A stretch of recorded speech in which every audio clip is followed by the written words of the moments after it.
In a major strategic shift for 2026, the U.S. military is deploying a cutting-edge, AI-powered drone killer system to the Middle East. This move comes after Pentagon officials admitted that current defenses against Iran are shahed.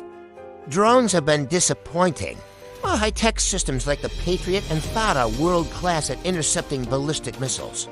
They are struggling with a simple math problem. It is financially unsustainable to fire a milli. $1 missile at a crappy $50,000 drone. The solution being sent to the region is a system called Merops. Small enough to fit in the back of a pickup truck, Merops doesn't fire traditional ammunition. Instead, it launches drones against drones using advanced artificial intelligence.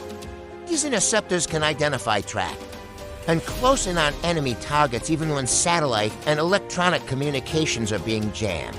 Developed by Perennial Autonomy, a company backed by former Google CEO Eric Schmidt, the system has already been battle-tested in Ukraine and NATO territories like Poland and Romania. This deployment highlights a critical gap in modern warfare.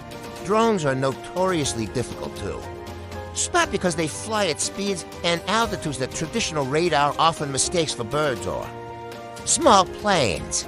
Furthermore, the sheer volume of Iran's inventory has left U.S. and Gulf allies vulnerable.